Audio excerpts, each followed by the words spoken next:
Hello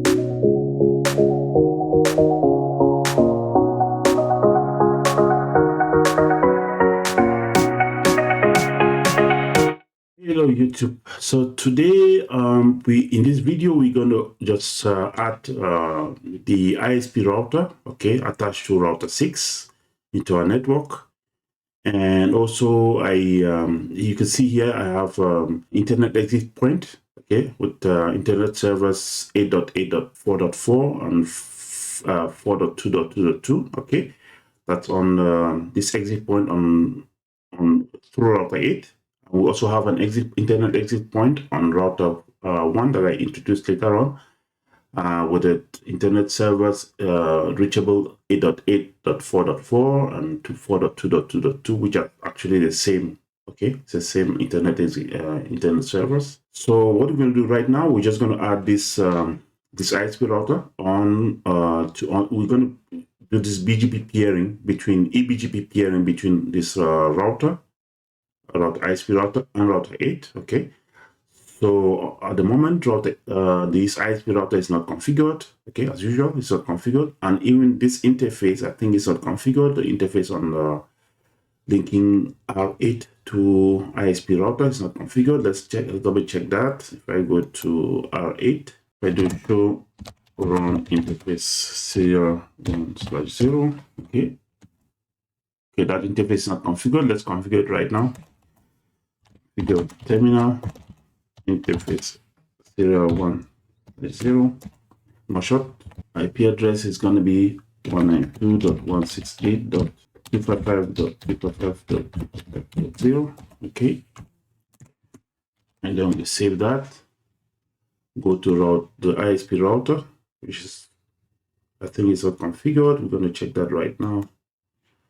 There's the ISP router here to show IP interface brief. Okay, not configured. There's no interface that's configured here. Even the loopback interface is not configured. So what I'm going to do, I'm just going to add the initial configuration on the router 8.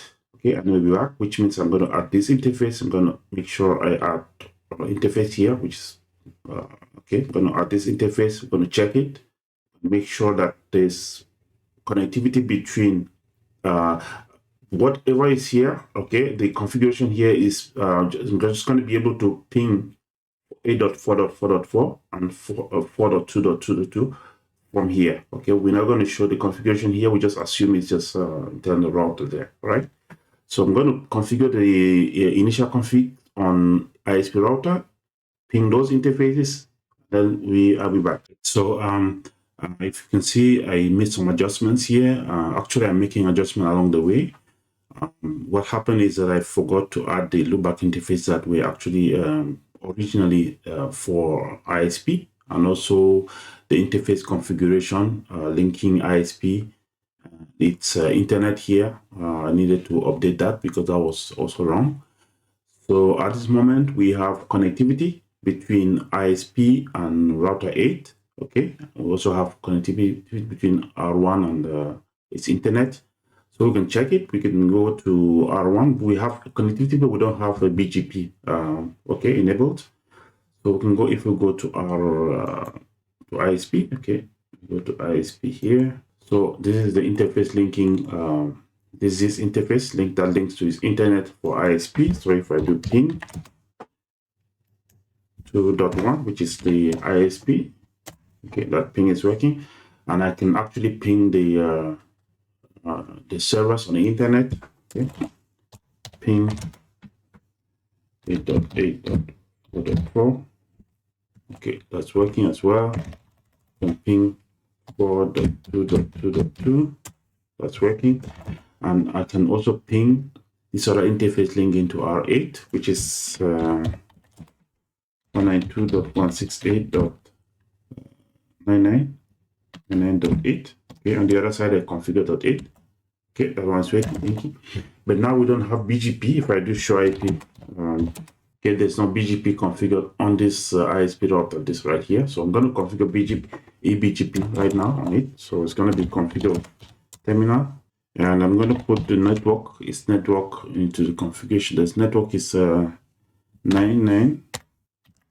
99.0.0.0. Okay, that's the BGP 99.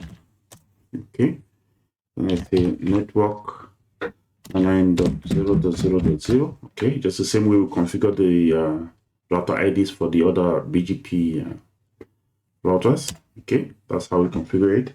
And I'm going to define a neighbor, a BGP neighbor. Neighbor here is 192.168.99.8.4.5.2. Okay, so I'm just going to inject those network commands for the loopback interfaces. Okay, all these loopback interfaces, I'm going to inject them into BGP. So it's going to be network 101, and then I'm going to say mask is 255.255.255.0. Okay, I'm going to do the same thing for .1 network. So from the point of view of the ISP, the network commands are all being entered. Okay, so all the network commands for the ISP have all been entered. Now I'm going to do now on router 8 configure terminal router BGP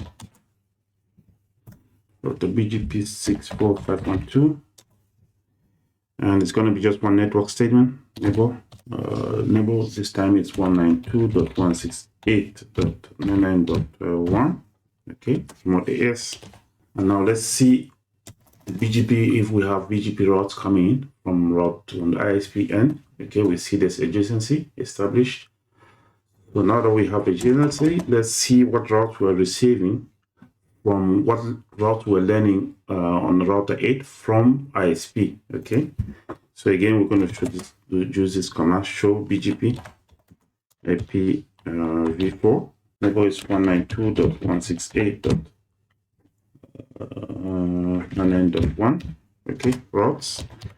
So this command means what route are we learning on router 8 from the ISP.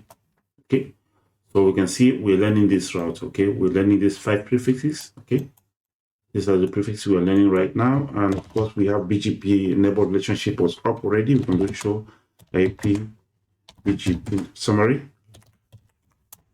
Okay, we can see that this is the ISPN, so BGP is up, and we can also see that we're learning 5 prefixes. And how about the ISPN? If we go to ISP, okay, so we see all those routes coming in, and what we can see right now is that our ISP is learning routes from everywhere. Okay, and this is going to be actually the subject of our next video. What's going on is that we have our ISP here who's supposed to be on the internet, or he's learning our internal routes. Okay, just consider this as part of one company. Okay, so this ISP right here is learning routes that they should not be learning. Okay, so that's going to be the subject of our next video, and the videos after that, which means it's going to be mostly focused on BGP path selection, on how to eliminate some routes and make sure that there are some routes not found where they should not be found. Okay, so right now on the ISPN, I can actually ping. Ping the one network. Okay, so basically what I'm doing, I'm pinging like this. I'm pinging this way. Or let's say, like, let me try to ping the 2 network. Okay, 2.2.2.2. okay, first loopback 0. Okay, ping is working. So which means we're learning routes that we should not be learning. Okay, this is the ISP router is trying to learn. So that's going to be the focus of our next video. This one is over, and so we're going to learn how we can best use BGP to manipulate routing. Okay, so thanks so much for watching, and talk to you in the next video.